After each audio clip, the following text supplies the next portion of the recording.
গৌরী সীতানাথ প্রেমানন্দে একবারে হরি হরি বলো। নিতাই গৌরী সীতানাথ প্রেমানন্দে একবারে হরি হরি বলো। নিতাই গৌরী সীতানাথ প্রেমানন্দে একবারে হরি হরি বল। মামীশ্বরং সচ্চন্দ রূপং লসৎকুণ্ডলং গোকুলে ভ্রাজমানং যশোদাভিয়া উরুফলা ধাওমানং পরামৃষ্টমত্তং ততদুষ্ট গোপাং।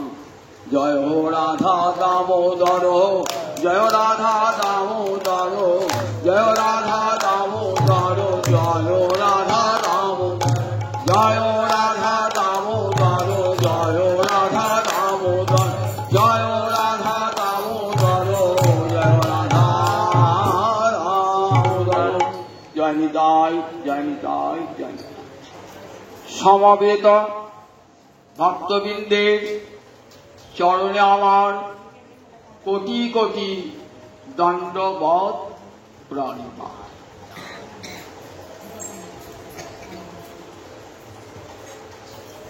উদ্ধব বৃন্দাবনে এসেছেন, ভক্তরাজ উদ্ধব জ্ঞানেতেও শ্রেষ্ঠ, ভক্তিতেও শ্রেষ্ঠ। ভক্ত কক্ষা যতগুলি করেছেন বৃহৎ ভাগবতামৃতে সনাতন গোস্বামীপাদ, তাতে দেখিয়েছেন এই ঐশ্বর্যময়ী ভক্তি একবারে চরমতম ধাপে উত্থান। জগতের যত ভক্ত আছে সমস্ত ভক্তের মধ্যে প্রহ্লাদ প্রধান। প্রহ্লাদের চেয়ে বড়কে না হনুমান। কেন হনুমান প্রহ্লাদ চেয়ে বড় হল? প্রহ্লাদ সেবা পান নাই, হনুমান সেবা পেয়েছে। হনুমানের চেয়ে বড় কারা? পাণ্ডবেরা ভগবানের সঙ্গে একসঙ্গে শয়ন ভোজন বিহার হয়েছে। তার চেয়ে বড় কারা? বললেন যাদবেরা, ভগবানের সঙ্গে রক্তের সম্পর্ক স্থাপিত হয়েছে। আর সেই যাদবদের মধ্যে সর্বশ্রেষ্ঠ হলেন উদ্ধব। এইবার বৃন্দাবনের রাগ ভক্তিতে উদ্ধবের চেয়ে বড় আছেন, কিন্তু এই জগতের এই ঐশ্বর্য এই ভক্তিতে উদ্ধব সর্বশ্রেষ্ঠ। বৃষ্টিনাং প্রবলমন্ত্রী কৃষ্ণস্য দ্বৈত সখা শিষ্য বৃহস্পতি সাক্ষাৎ উদ্ধব বুদ্ধি সপ্তম। সুখদেব কেমন সুন্দর পরিচয়টা তুলে ধরেছেন। বৃষ্টি বংশের অর্থাৎ যদু বংশের সর্বশ্রেষ্ঠ মন্ত্রী। কৃষ্ণস্য দ্বৈত সখা, সখা বললেই হতো, কিন্তু দ্বৈত কথাটি বলে কৃষ্ণের মরমী সখা, অতি ঘনিষ্ঠ কাছের সখা। কৃষ্ণস্য দ্বৈত সখা শিষ্য বৃহস্পতি সাক্ষাৎ, দেবগুরু বৃহস্পতির কাছে চারি বেদ উপনিষদ আদি শাস্ত্র পড়াশোনা করেছে। উদ্ধব বুদ্ধি সপ্তম, উদ্ধবের পর বুদ্ধিতে আর জগতে কেউ নাই। সে উদ্ধব হরিদাস। তিনজন হরিদাসের মধ্যে উদ্ধব একজন। তিনজন হরিদাস, উদ্ধব, যুধিষ্ঠির আর গিরিরাজ গোবর্ধন। গিরিরাজ গোবর্ধন কিন্তু এদের তিনজনের মধ্যে শ্রেষ্ঠ। স্বয়ং রাধারী উপনিষদ বাণী হরিদাস ও বর্জ্য, বর্জ্য মানে শ্রেষ্ঠ। ব অন্ত্যজয় রেপ জ ফলা, বর্জ্য মানে শ্রেষ্ঠ। গোবর্ধন হরিদাস ও বর্জ্য এমন করে কৃষ্ণ সেবা করেছেন যা যুধিষ্ঠির পারেন নাই, যা উদ্ধব পারেন নাই। তাই গোবর্ধন হরিদাস ও বর্জ্য।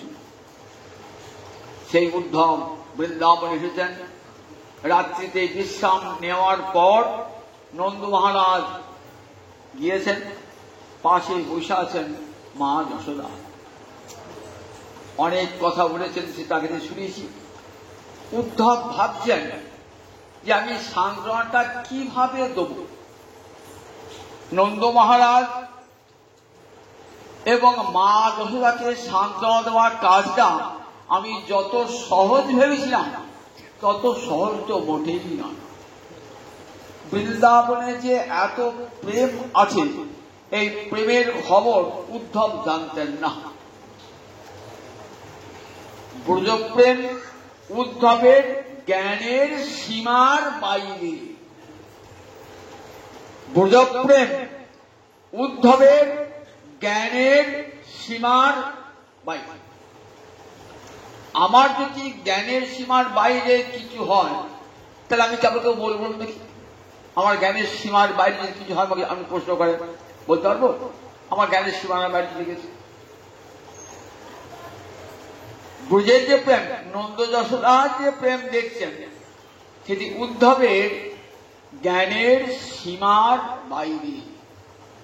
তাই জগতের সমস্ত মহাত্মা বলে গেছেন যে ব্রজপ্রেমের উপরে আর কিছুই হয় না, সর্বোপরি ব্রজপ্রেম।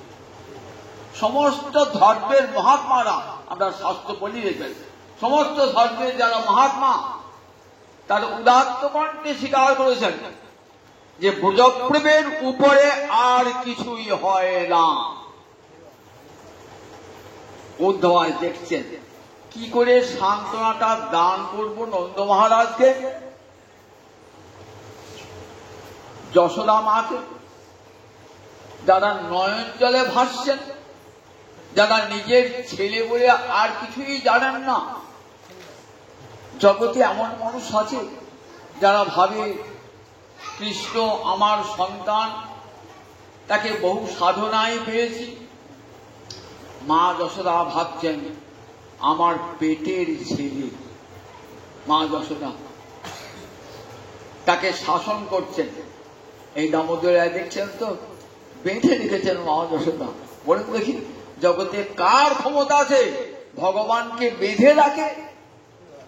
বেঁধে রাখো তো দূরের কথা, আপনি স্তব করলে সেই স্তবটাও পৌঁছাচ্ছে না গোবিন্দের কাছে। কে সংবাদটা দিল? শ্রুতি, যত বাচ নিবর্তন্তে অপ্রাপ্য মনসা সহ। নিবর্তন্ত মানে ফিরে আসে, বাচ মানে বাক্য। কার সঙ্গে ফিরে আসে? মনসা সহ, মনের সঙ্গে ফিরে আসে। মন বলছে বাক্য আমি তোমাকে নিয়ে যাবো, চলো। কোথায় নিয়ে যাবো? গোবিন্দ চরণে নিয়ে যাবো, চলো। কারণ আমার মতন গতিবেগ তো জগৎ আর কারু নাই। মন শব্দে গতিশীল। বাক্য বলছে ভারী হলে আমি তোমার সঙ্গে যাই, চলো। এই ভক্ত স্তবটা করছে, আমি পুছিয়ে দেবো গোবিন্দের কাছে, চলো। ও বাবা, কিছু যাওয়ার পর দেখলেন আর আমার যাওয়ার অধিকার নাই, বলে আর গোলক করে যাওয়া যাবে না। ফিরে এলেন, যত বাচ নিবর্তন্তে অপ্রাপ্য মনসা সহ। বেদে ঋষিরা বলছেন এই গোবিন্দের কাছে আপনার বাক্যটাও পৌঁছালো না। সাধু গুরু বৈষ্ণবের মাঝে মধ্যে দিয়ে মারফতে সেই স্তব আমরা পাঠিয়ে দিই ভগবানের। যত বাচ নিবর্তন্তে অপ্রাপ্য, তাহলে সেই ভগবানকে আপনি বাঁধবেন কেমন করে বলুন দেখি একবার?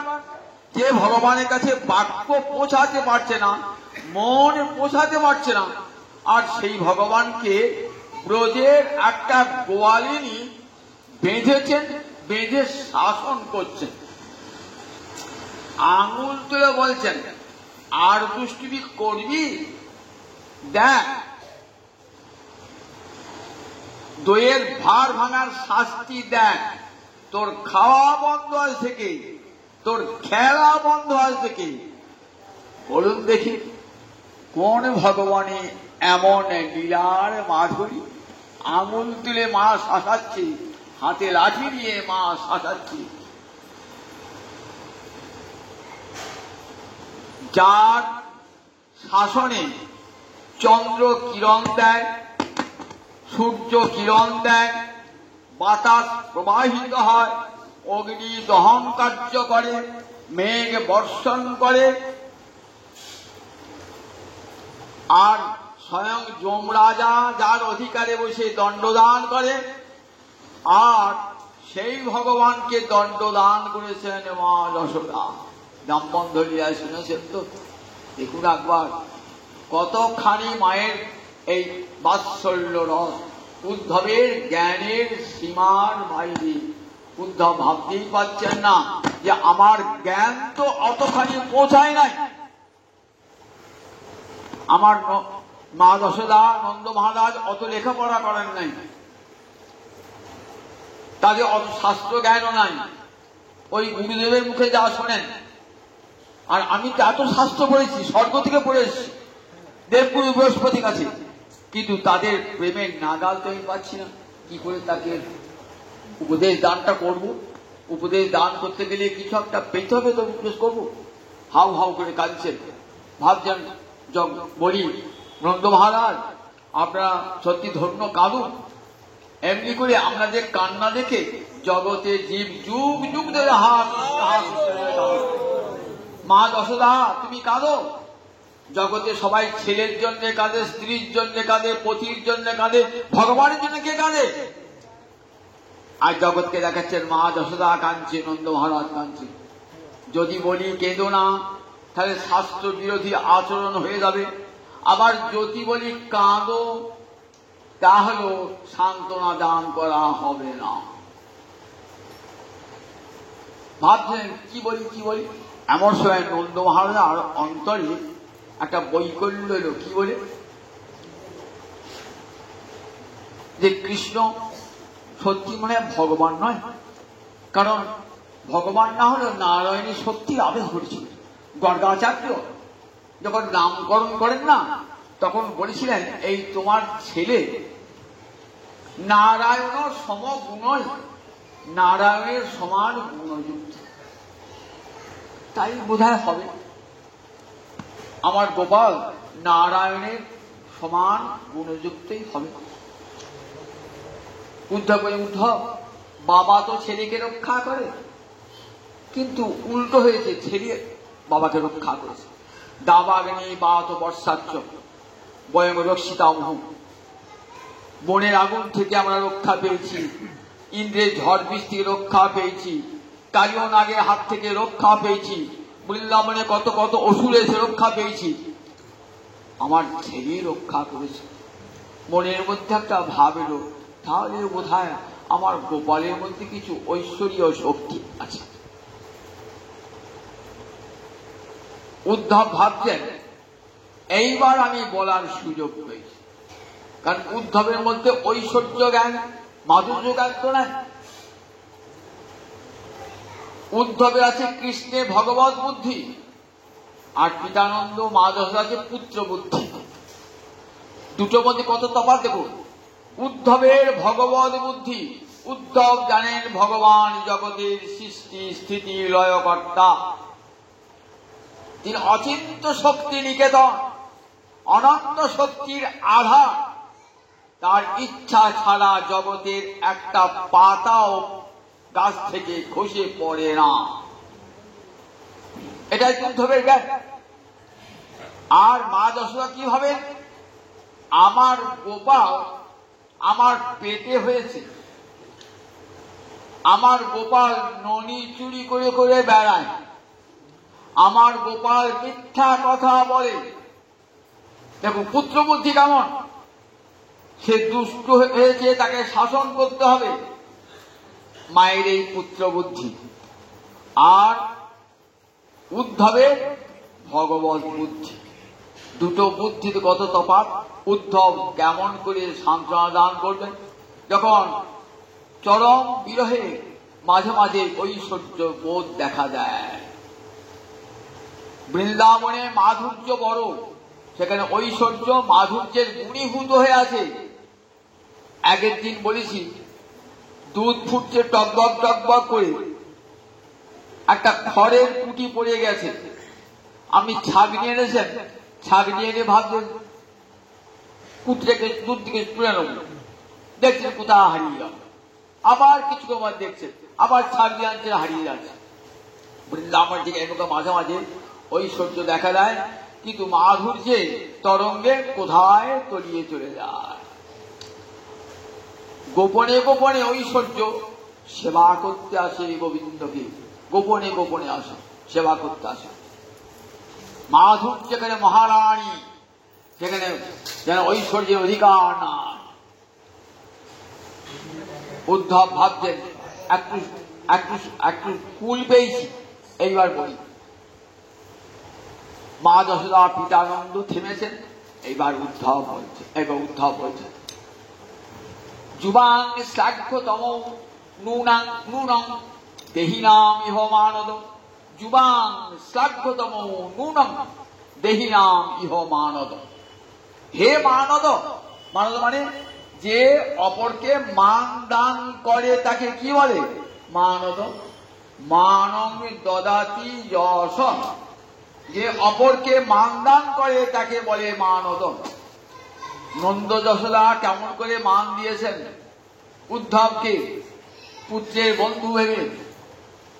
তাই দেহিনা, জগতে যত যত দেহধারী মানুষ আছে তাদের মধ্যে যুবাং শ্লাঘ্যতম। যুবক মানে তোমরা দুইজন, যুষ্প শব্দের দ্বিতীয় প্রথম দ্বিবচনে যুবাং, তোমরা দুজন, যুবাং শ্লাঘ্যতম, তোমরা দুজন জগতে প্রশংসনীয়। শ্লাঘ্য মানে প্রশংসনীয়, শ্লাঘ্যতম মানে সবচেয়ে বেশি প্রশংসনীয়। জগতের যদি কেউ কৃষ্ণ ভক্তের গৌরব বর্ণনা করে তাহলে তোমাদের নামটা আগে করবে, শ্লাঘ্যতম। যুবাং শ্লাঘ্যতম নূনং, নিশ্চয়ই দেহিনাম ইহ মানব। নারায়ণে অখিল গুণ যৎকৃতামতির্ষি। আমরা কি করে শ্লাঘ্যতম হলাম? মনে মনে ভাবছেন নন্দ যশোদা, আমরা কি করে প্রশংসনীয় হলাম? উদ্ধব বলেছেন নারায়ণে অখিল গুণ যৎকৃতামতির্ষি। অখিল গুরু যে নারায়ণ, সেই নারায়ণে তোমাদের এত মতি, এত ভালোবাসা। তাই জগতে তোমরা ভক্ত শ্রেষ্ঠ এবং সমস্ত গৌরবের বিষয়। জগতে যত যত ভক্ত আছেন তোমাদের দুজনের কথা উচ্চ কণ্ঠে বর্ণনা করবেন গৌরবের সঙ্গে। এই কথাগুলো কেমন হচ্ছে না, নন্দ যশোদার বুকে সেল মিলছে। ভাবছে উদ্ধব শুনেছি খুব পণ্ডিত বিদ্বান, তাহলে উদ্ধবের মুখ দিয়ে এমন কথা বেরুলো কেমন করে? বলছেন তোমরা দুজন প্রশংসার পাত্র, জগতে সর্বোত্তম প্রশংসার পাত্র। কি করে? ছেলে হারিয়ে কাঁদছি, সে তো দুর্ভাগা যে ছেলে হারিয়ে কাঁদে, সন্তান হারিয়ে কাঁদে। আর উদ্ধব কিনা বলছেন যে তোমরা দুজন প্রশংসনীয়। আমার শুধু তাই নয়, বলছেন নারায়ণে অখিল গুণ যৎকৃতামতির্ষি। তোমাদের পুত্র তো নারায়ণ, সেই নারায়ণে তোমাদের এমন বুদ্ধি। তাহলে এতক্ষণ ভাবছিলাম পুত্রকে হারিয়েছি, এখন ভাবলাম ভগবানকে হারিয়েছি। তাহলে সান্ত্বনা হয় কেটে? সান্ত্বনা হয়।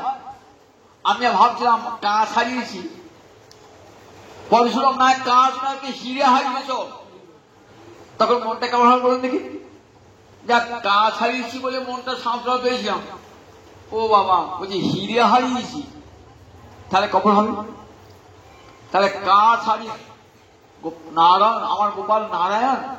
তাহলে যে নারায়ণকে পেয়ে, ভগবানকে পেয়ে হারায়, সে কি জগতে ভাগ্যবান হয় নাকি? আর প্রশংসার যোগ্য হয় নাকি? জগতে তার তো দুর্ভাগ্য, ভগবানকে পেয়েও সে হারায়।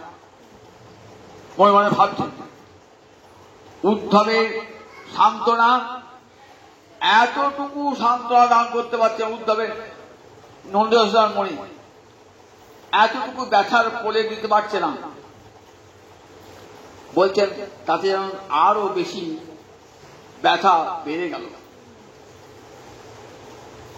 বলছেন এতৌ হি বিশ্বস্য বীজজনী রাম মুকুন্দ পুরুষ প্রধান।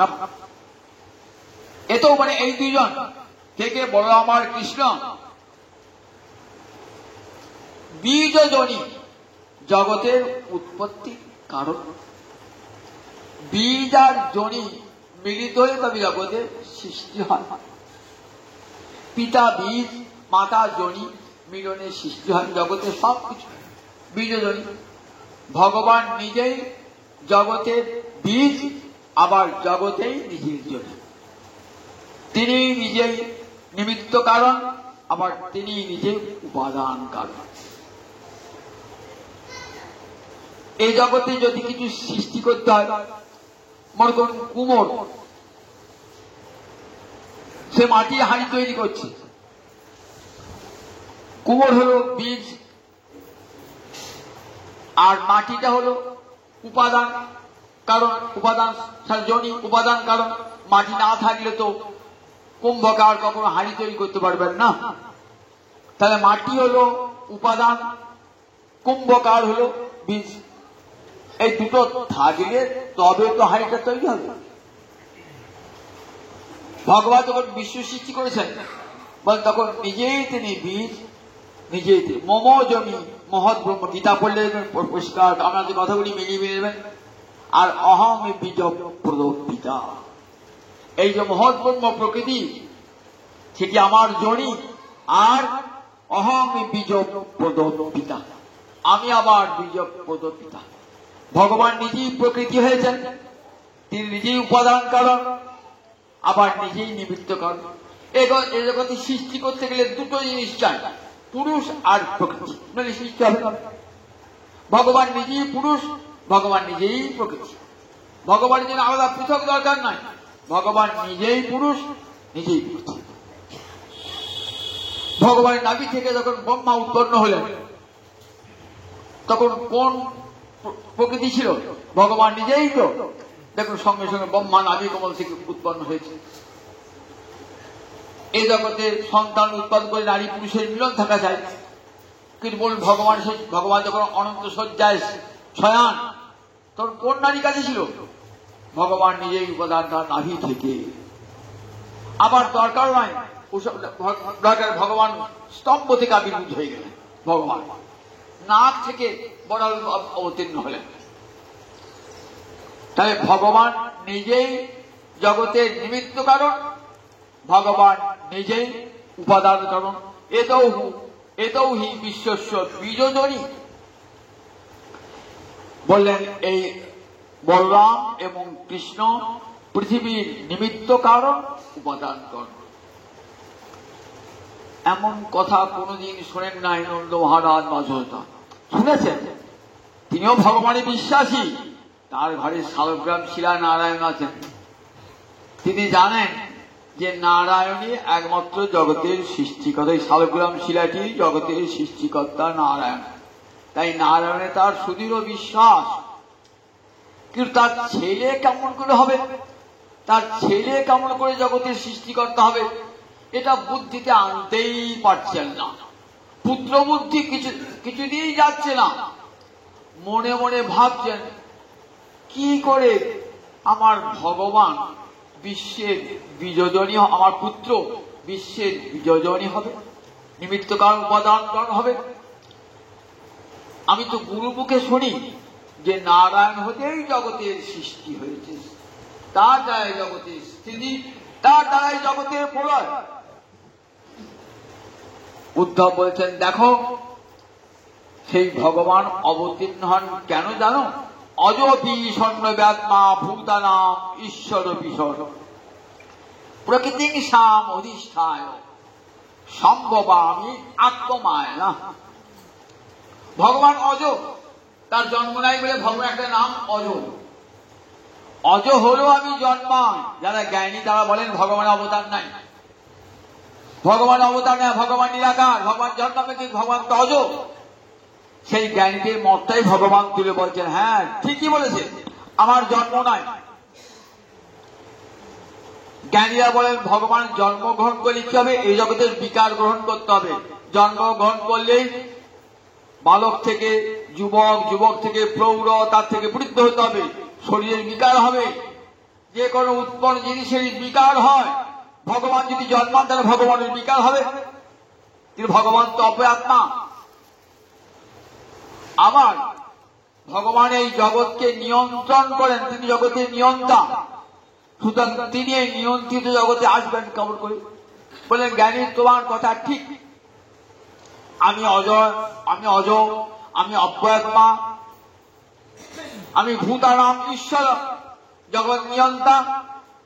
তথাপি আমি আমার শুদ্ধা সত্য প্রকৃতিকে অবলম্বন করে যোগ মায়ার দ্বারা পৃথিবীতে অবতীর্ণ হই।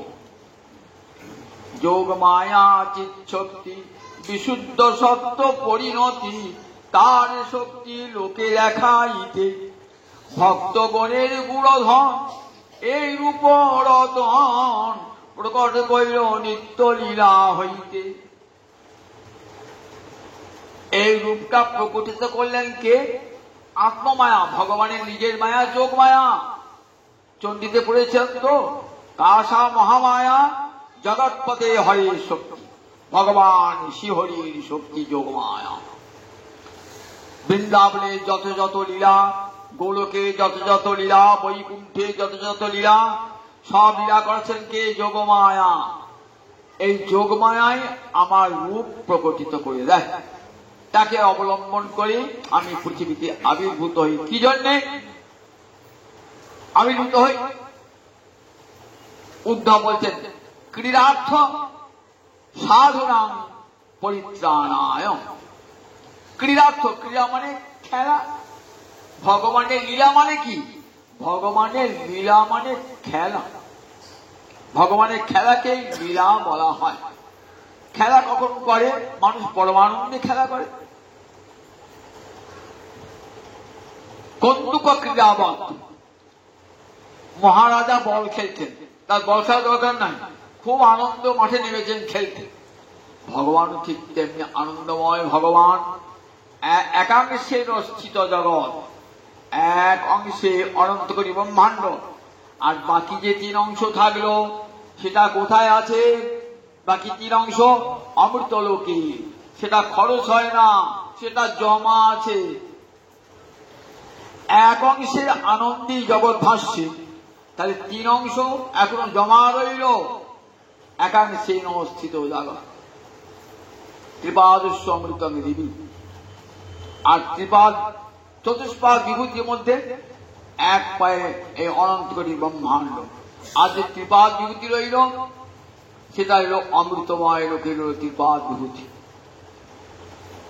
একটা ছোট ছেলে দেখবেন যত বড় হচ্ছে না, আর তত তার লাফালাফি কাটছে, ত্রিক বিলি লাফাচ্ছে। আর আপনি বুঝে গেছেন না, আর ভালো লাগছে না, বেরো তাই দিচ্ছেন কেন? মনে দেখে আমার শক্তি ক্ষয় হয়ে গিয়েছে, ক্ষয়ের পথে। আর ছোট ছেলেটার শক্তি প্রতিদিন বাড়ছে, একটু একটু করে বাড়ছে। কোথায় সে শক্তি আসবে? শক্তির উল্লাসে নেচে চলে যাচ্ছে, উৎপাত করছে, ঝামেলা করছে, আর ওই বিরক্ত লাগছে। আমরা তো শক্তি রোজ ক্ষয়ে যাচ্ছে। আর ওই ছোট ছেলেটার শক্তি প্রতিদিন এভেল অবলা বাড়ছে একটু একটু করে।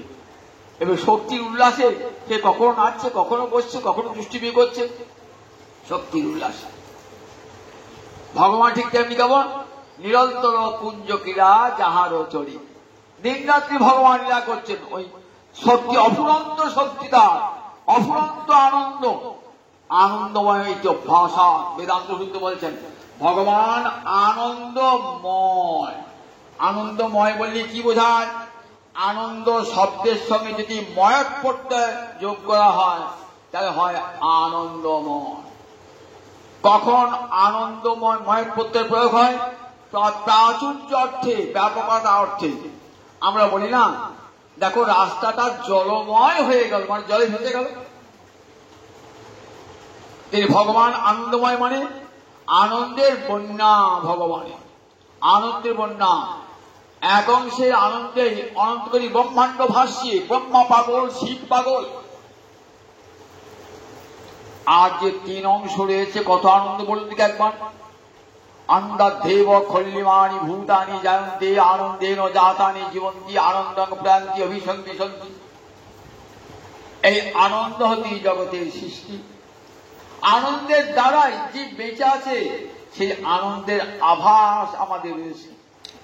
স্ত্রী, সংসার, পুত্র, অর্থ, বিত্ত, যশ, এই আনন্দের আনন্দ নয়, আনন্দের আভাস। সেই আভাসটা কি আমাদের এত আনন্দ? সত্যিকারে আনন্দ পেলে কি আনন্দ হয় বলুন দেখি? আভাসটা কি এত আনন্দ? সংসারে যে আনন্দটুকু পাই, এটা না থাকলে কোনো মানুষ বাঁচত না। স্ত্রী আছে, পুত্র আছে, ঘর আছে, সারাদিন পরিশ্রম করছেন, একটু সংসারে স্ত্রী পুত্রের মুখে আনন্দ হাসি দেখবার জন্য এই আনন্দটুকু ভগবান দিয়েছেন। যে দেশ আনন্দ রসাদ কোবা ঝেটনাথ কোবা প্রাণনাথ সুটিবের কথা বলছেন। যদি এই আনন্দটুকু না থাকতো, জগতে কে বাঁচতে চাইতো, কে শ্বাস প্রশ্বাস ফেলত? এই আনন্দ ভগবান দিয়ে রেখেছেন। আনন্দের আভাস, আনন্দের আভাস জগৎ বলছে না, আনন্দের আভাসই তোরা মেতে আছিস, আর সত্যিকারে আনন্দ পেলে তোদের কি হবে একবার দেখ। এই আনন্দ দিচ্ছি কেন? যাতে ওই আনন্দের সন্ধান করিস তোরা। একটা গল্প বলি। একটা রাজার ছেলে, একটা বড় লোকের ছেলে, একটা গরিবের ছেলে, খুব বন্ধু, এক স্কুলে এক ক্লাসেই পড়ে। স্কুলে যখন ছুটি হয়ে যায়, মাস্টারমশাই আসেন না, তখন মারামারি লেগে দুইরা মারামারি লেগে কুস্তি করে। রাজা জমিদার বড় লোকের ছেলেটা ভালো মন্দ খায়, তো গায়ে শক্তি আছে, আর গরিবের ছেলেটা দুধ খেতে পায় না, তো একবার রোগা পিলটি হয়ে আছে, হিরে হিরে যায়। বড় লোকের ছেলেটা বলতো, দেখ তোর গায়ে শক্তি নাই, তোর সঙ্গে যুদ্ধ করে আমার তোর আনন্দ হয় না, তোর গায়ে এত বল করে বলে আমি দুধ খাই, তো দুধ খাবি না, তাহলে গায়ে বল হবে। দুধ নামটাই শেষ হলো না। মা তো ভিখারিনি, ভিক্ষা করে আনিয়ে দুটি চাল যা জুড়লো, ভিক্ষা চাল কাড়া আকারা খেলোটি। মাকে বলছে, মা দেখো বন্ধুর সঙ্গে লড়াই করতো, আমি হেরে যাই। বন্ধু কেন গায়ে বল জানো? বন্ধু দুধ খায় তাই গায়ে বল। আমাকে দুধ খাওয়াতে পারো না মা? দুঃখিনী মা কাঁদছে।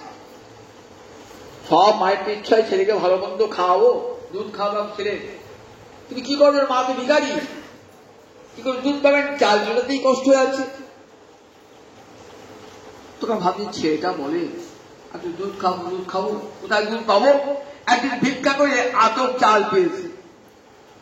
আতপ চালটা বেটেছে ভালো করে শিলেতে, দুধের মতো সাদা রং হয়েছে, তো সেটা একবার কি করেছে, ছেলেকে চাইনি আর দুধ খা। ছেলে সেটাই দুধ মনে করে খাচ্ছে। সে তো প্রকৃত দুধের স্বাদ জানে না, প্রকৃত দুধের স্বাদ জানে না। ওই পিটুলি গুলাটাকে সে দুধ বলে মনে করছে, ওইটি সে খেয়ে আসে।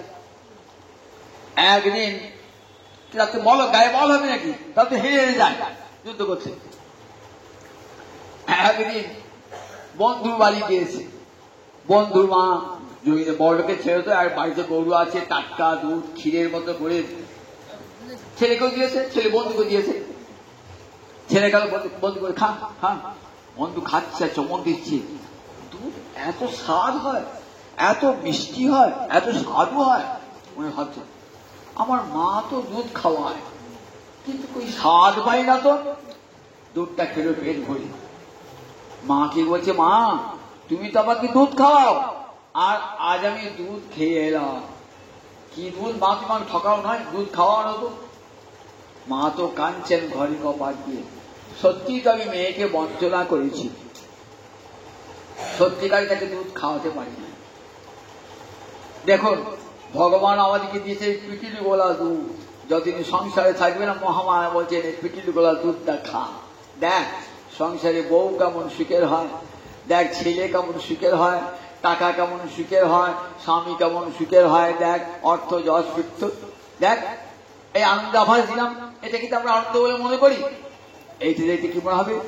মনে হবে না সত্যিকারে আনন্দ, এই আনন্দ টিকল না।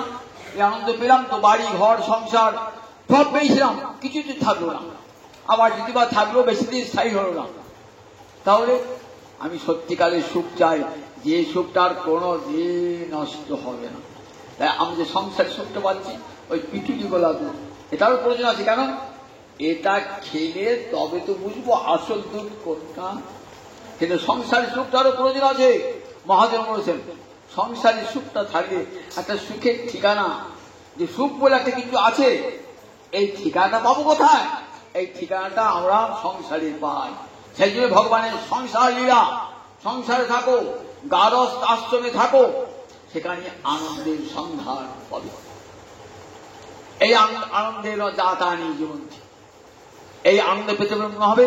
আনন্দকে কেমন করে স্থায়ী করব? আনন্দ আমার কাছ থেকে আর কোনো দিন হারাবে না। কি করে আনন্দ স্থায়ী করা হয়? তখনই জানেন গুরুর কাছে, গুরুদেব শিষ্য স্নেহাং সাহিমাং তান্ত্র পরিমাণ। কোনটা শ্রেয় আর কোনটা প্রিয় আমাকে কৃপা করবে দাও। সংসারের সুখটা প্রিয়। আর প্রিয় কাকে বলে? যা আপাত রমণীয় কিন্তু পরিণামে দুঃখপ্রদ। আপাত রমণীয়, ঘরে বউ আনলেন, ছেলে হলো, সংসার হলো, আপাত খুব রমণীয় হলো, কিন্তু পরিণামে দুঃখপ্রদ হলো। দেখলেন ছেলে মানুষ হলো না, স্ত্রী দুর্দান্ত হলো, এই দেখেন সংসার ৯-৬ হয়ে গেল, পরিণামে দুঃখপ্রদ। একে বলে প্রিয়। আর শ্রেয় কাকে বলে? যা আদিতেও সুখ দেয় আবার শেষেও সুখ দেয়। হয়তো সে শ্রেয়টা পেতে একটু কষ্ট হবে শ্রেয় সাধন করতে গেলে, কিন্তু এই শ্রেয়টা পেলে পরে আর কোনো দিন বিনষ্ট হবে না। এই আনন্দ পেলে আর কোনো দিন বিনষ্ট হবে না। এই আনন্দ চিরকাল থেকে যাবে। এই আনন্দের সন্ধানে জগতের যোগী, জ্ঞানী, ধ্যানী, তপস্বী এই আনন্দের সন্ধানে সংসার ছেড়ে বিরাগী হয়েছেন। সেই আনন্দের সন্ধান দাও, সেই আনন্দের ঠিকানা দাও। শিষ্য যাচ্ছেন গুরুদেবের কাছে, দাও সেই আনন্দের ঠিকানা। কোথায় গেলে সে আনন্দ পাবো? গুরুদেব কি বলবেন? দেখ, সংসার বউ নিয়ে মেতে থাকলে কখনো আনন্দ পাবি না। ওখানে তো আনন্দ নয়। কোথায় আনন্দ আছে? ওই দেখ, আমি দেখাচ্ছি। তৎপদমে দর্শিতমে দিন তস্मै শ্রী গুরবে নমঃ। ওই বিষ্ণু পরমে পদে মধ্য উৎস, ওই রাধা মাধবের চরণে সব মধু এসে। ওমে মধু, ওমে মধু, ওমে মধু। বেদের মধুবতী সূক্ত আছে। যখন মনটা দেখবেন গোবিন্দ চরণ যাবেন, তখন দেখবেন জগৎ মধুময় হইত। মধু বাতারিতায়তি মধু খরন্তি সেন্নব। বেদের ঋষি সাধনায় মগ্ন, মধুময় মাধবকে পেয়েছেন। আর জগতে কোন দুঃখ বেদনা সব শেষ হয়ে গেছে, সব দুঃখ বেদনা শেষ হয়ে পরিসমাপ্ত। তখন হয় মধুময় মাধবকে পেলে আর সব যন্ত্রণার অবসান। কেশব ক্লেশ আসন। কতদিন সংসারে ক্লেশটা থাকবে? যতদিন গোবিন্দ চরণে মতি না হবে। কৃষ্ণায় বাসুদেবায় হরয়ে পরমাত্মনে প্রণত ক্লেশ নাশায় গোবিন্দায় নমো নমঃ। প্রণত ক্লেশ নাশায়, প্রণত মানে তার চরণে যারা প্রণামে জানা, প্রকৃষ্ট রূপে দেহমনকে নত করে দেয়, তাই প্রণত। ক্লেশ, তাদের যত প্রকার সংসার ক্লেশ তিনি নাশ করে দেন। এই জন্য তার কেশব নাম। ক্লেশ নাশ করেন বলি গুরুদেব কর্ণে দীক্ষা মন্ত্র দান করে অন্তরের অন্ধকার দূর করে দিয়ে জ্ঞানের প্রদীপ জ্বালিয়ে দিয়ে পথ দেখিয়ে দেন। দেখো, এই আমি প্রদীপী সংসারের অন্ধকারে ছিলে, মায়ার অন্ধকারে ডুবেছিলে, সব অন্ধকার আমি দূর করে দিয়েছি। এইবার এই জ্ঞানের আলো, ভক্তির আলো জেগে চলো, গোবিন্দের চরণ পানে ধাবিত হও।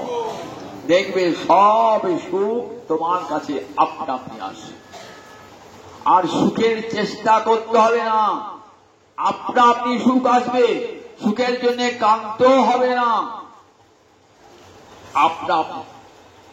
এক বস্তা অন্ধকার নিয়ে আপনি যাচ্ছেন সূর্যের কাছে, ভাবছেন ছেড়ে দিয়ে আসি অন্ধকারটা সূর্যের কাছে। যেতে হয় না, মাঝ পথই অন্ধকার, কোথায় পাড়ায় দেখতেই পাবেন না। ঠিক তেমনি আমাদের সংসারে যা কিছু মালিন্য অন্ধকার, বলেন দেখো ওই গোবিন্দের চরণ সূর্যের আলোকে সব ধ্বংস হয়ে যাবে। ধামনা সেন নিরস্ত কুহকা, ভাগবতের প্রথম শ্লোক। ধামনা সেন নিরস্ত কুহকা, ধামনা মানে তেজ, ধামন শব্দ চিন্তা ধামনা, সদা নিরস্ত কুহকা, কুহকা মায়া, মায়ার দেওয়া যত দুঃখ বলেন নিরস্ত হয়ে যায়, ধ্বংস হয়ে যায় মায়ার দেওয়া। তাই আনন্দাধেব খল্লিমানি ভূতানি জায়ন্তে আনন্দের জাতানি জীবন্তী। আবার একদিন কিন্তু আপনাকে ওই আনন্দের যেতে হবে। জন্মচক্রে যতবার আসুন কেবল আসা আর যাওয়া, গতাগত মেলাভন্তি, একবার আসবেন একবার যাবেন, একবার আসবেন একবার যাবেন, একবার আসবেন। যতদিন ওইখানে না যাচ্ছেন না ততদিন জন্ম মৃত্যুর চক্র থেকে আপনার মুক্তি নাই। কখনো মানুষ, কখনো পশু, কখনো পাখি, কখনো কীট, কখনো পতঙ্গ, কখনো নারী, কখনো পুরুষ, কখনো ব্রাহ্মণ, কখনো চণ্ডাল, কখনো বৈশ্য, কখনো শূদ্র, কখনো পাপী, কখনো পুণ্যবান, কখনো ভাগ্যবান, কখনো ভাগ্যহীন। এইভাবে জন্মচক্রে কর্মফল ভোগ করতে করতে করতে করতে করতে জীব কিন্তু একদিন শেখা যাবে আনন্দান প্রান্তি অভিসন্ধি সন্ধি।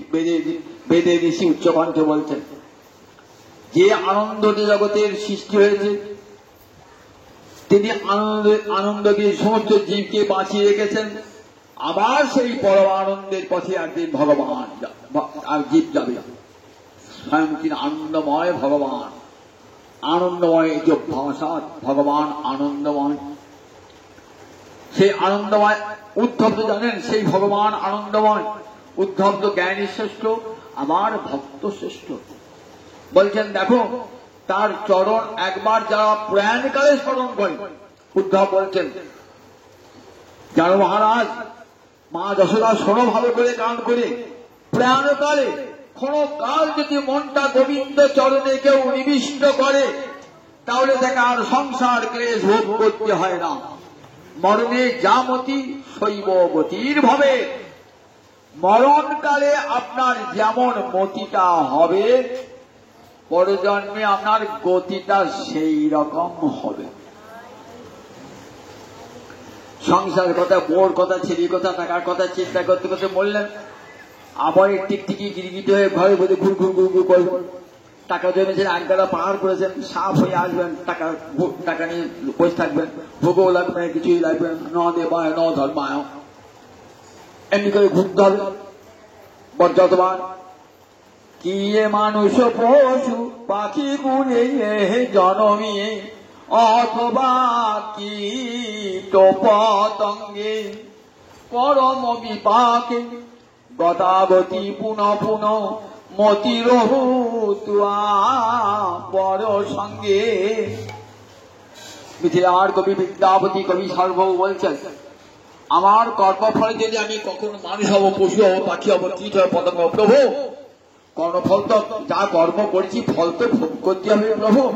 কিন্তু একটা নিবেদন প্রভু আমার, আমি কীটই হই আর পাখি হই আর নরই হই আর নারী হই, ব্রাহ্মণী হই আর চণ্ডালী হই, আমার একটা প্রার্থনা, মতিরহু তুয়া পর সঙ্গে, আমার মতি যেন থাকে তোমার রাঙা চরণে, আমার মতি যেন থাকে।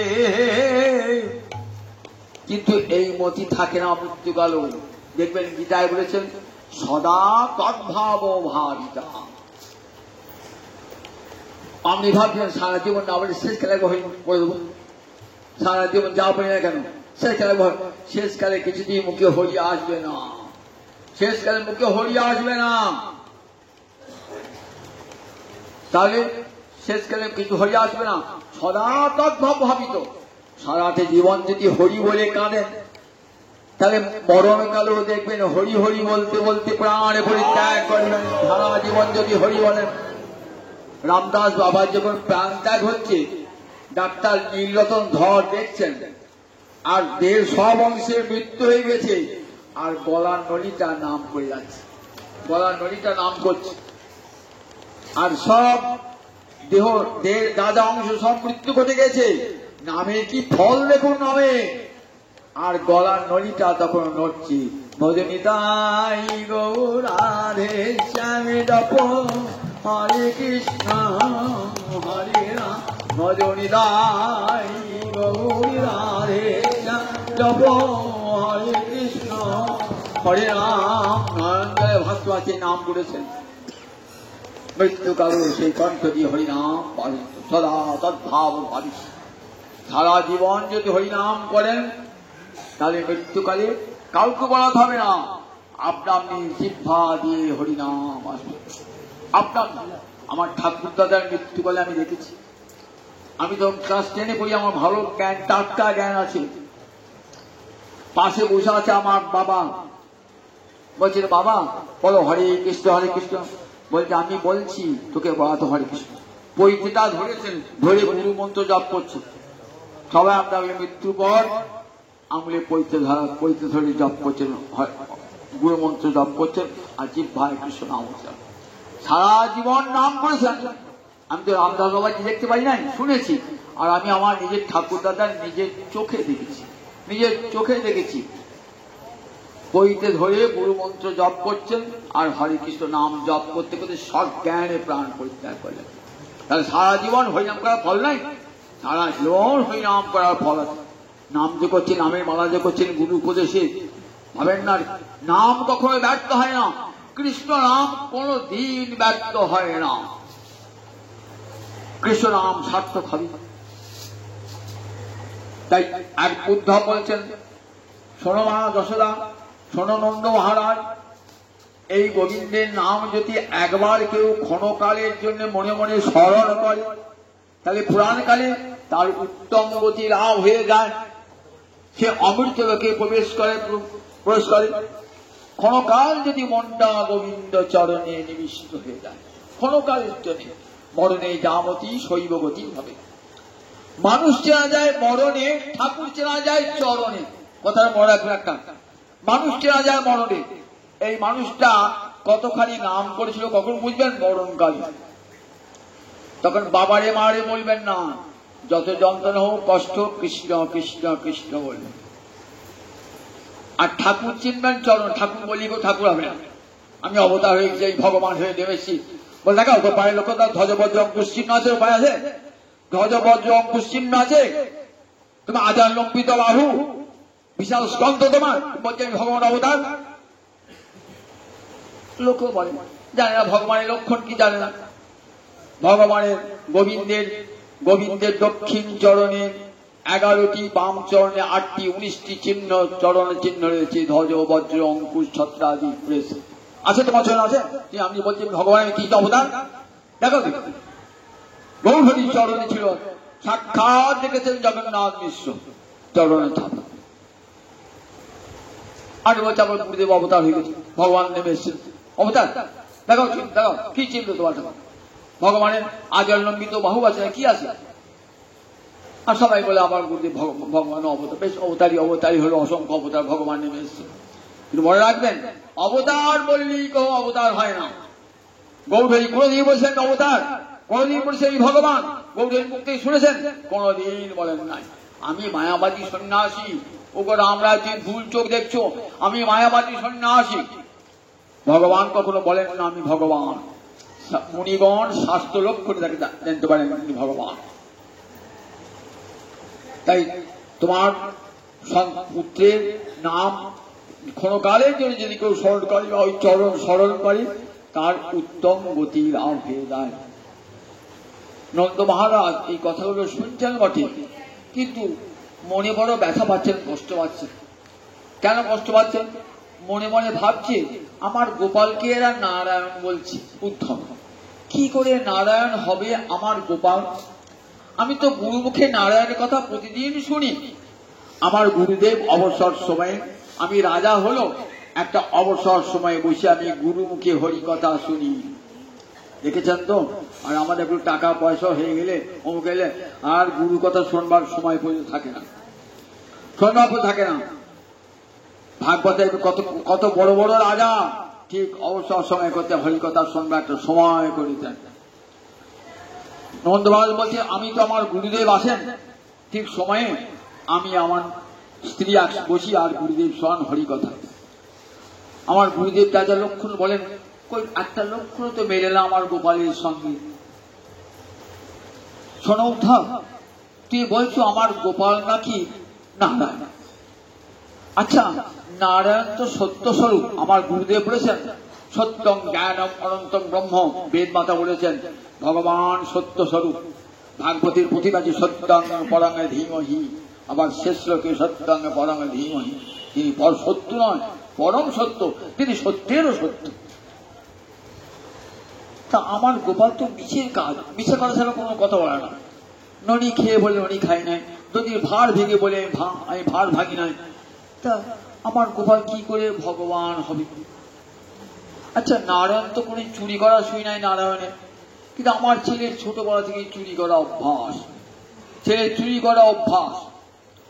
ভাবছেন আমার ছেলে চোর, আমার ছেলে মিথ্যা কথা বলে, লোকের ঘরে ঘরে গিয়ে উৎপাত করে, বাছুর ছেড়ে দেয় গরুর দুধ খাবার জন্যে, প্রতিদিন মায়ের এসে নালিশ করে। আমি তো থাকি না, কাছার বাড়িতে যাই, কিন্তু মাকে বহু কথা শুনতে হয় এই ছেলের জন্য। আমার ছেলে কি করে ভগবান হবে? মনে হয় ভাবছেন,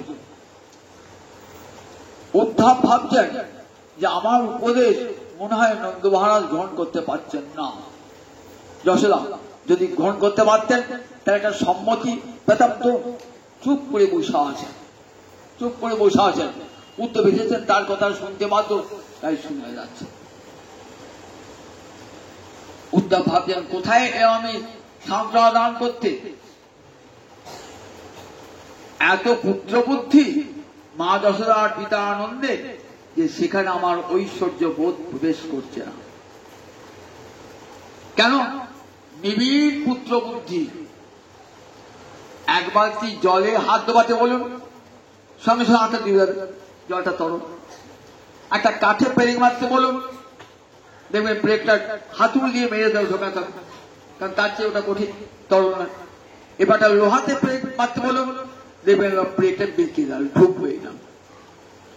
তা কেমন নন্দ যশোদার পুত্রবুদ্ধি কেমন লোহার মতন, সেখানে পেরেক ওই উদ্ধবের বুদ্ধি পেরেক ঢুকছেই না, বেঁকে যাচ্ছে, উদ্ধবের বুদ্ধি বেঁকে যাচ্ছে। এত প্রাণপণে চেষ্টা করছেন মা যশোদা পিতা নন্দের অন্তরে দুঃখ দূর করবেন, কিন্তু দূর করবেন কি করে? মনে হচ্ছে তাদেরকে আনন্দান করতেছে, আমি তাদেরকে আরো বেশি করে দুঃখ পাইয়ে দিলাম। ভগবান যদি হবেন তাহলে ভগবান তো অবতীর্ণ হন না, আবার ভগবান তো দেখো বাধা করে না, মা যশোকে বেঁধেছে, পেটে দড়ি দিয়ে বেঁধেছে, কি করে ভগবান হবে? উদ্ধব অবাক হয়ে ভাবছে, ভগবানকে বেঁধেছে মা যশোদা, কতখানি প্রেম। আমিও তো ভগবানের সঙ্গে থাকি, ওই ভগবানকে বাঁধার সাহস আমার কোনদিন হয় নাই। মা যশোদার শাস্ত্র পড়ে নাই, তার গলায় পইতেও নাই, সে গুরু গৃহে বেদও পড়ে নাই, কিন্তু এমন ভালোবাসা, হৃদয়ের সুগভীর ভালোবাসায় গোপালকে সে বেঁধেছে। কি করে ভগবান হবে আমার গোপাল? মা যশোদাকে বেঁধেছে। উদ্ধব ভাবছেন যে আমার উপদেশ সব ব্যর্থই হবে, এই উপদেশ লাগাতে পারলাম না কাজে। উপদেশ মনে মনে ভাবছেন উদ্ধব, যে উপদেশ বলেছিলেন আমার বন্ধু, যাও সান্ত্বনা দাও না, তবে আমার একটা বড় লাভ হয়ে গেল। আমি সান্ত্বনা দিতে পারি আর না পারি, আমার একটা বড় লাভ হয়ে গেল। কি লাভ হলো? আমি যদি ব্রজে না আসতাম তাহলে ব্রজপ্রেম কি জিনিস আমি জানতে পারতাম না। ব্রজপ্রেম যে আমার জ্ঞানের সীমার বাইরে, আমার শাস্ত্র জ্ঞানের ঊর্ধ্বে, সেটা আমি যদি ব্রজে আসতাম জানতে পারতাম না। ব্রজে সে জানতে পারলাম যে শাস্ত্র, চতুর্বেদ, পুরাণ আদি, তন্ত্রশাস্ত্র আদি এর ধারে কাছেও যেতে পারে না। ব্রজপ্রেম এত উঁচুতে যার নাগাল ব্রহ্মাদি দেবগণ পর্যন্ত পাচ্ছেন না। উদ্ধব সেই বাৎসল্য রসের সাগরে যেন ডুবে যাচ্ছেন। এরপরে উদ্ধব নন্দ মহারাজ মা যশোদাকে সান্ত্বনা দান করার পর বলেছেন, গোপীনাং মদ্বিয়োগাধীন মৎসন্দেশই নিমোচয়, আমার প্রাণপ্রষ্ঠা গোপীগণকে আমার বিরহজনিত যে আরতি, সেই আরতি দূর করবার জন্য সংবাদ তুমি দান করো। নন্দ মহারাজ মা যশোদার কাছ থেকে বিদায় নিয়ে এইবার যাবেন গোপী দর্শনে। এটি আবার পরের দিন, পরের সোমবারে বলবো। আমরা সোমবারে আসবেন, রবিবারে আসতে পারবেন, রবিবারে পাপু আসবেন, সোমবারে আসবেন, এসে শোনাবেন গোপীদের কথা। নন্দ মহারাজ মা যশোদার কথা হলে এইবার গোপীদের কাছে, গোপীদের সভায় গিয়েছেন উদ্ধব। সেখানে গোপীরা কেমন কথা বলছেন, বাৎসল্য রসের আস্বাদন পেলেন। এবার ব্রজপ্রেমের যে আসল রাধা রানীর প্রেম, ব্রজগোপীর প্রেম, সেই প্রেমে গিয়ে উদ্ধব মিশে যাবেন। জয় নিতাই, জয় নিতাই।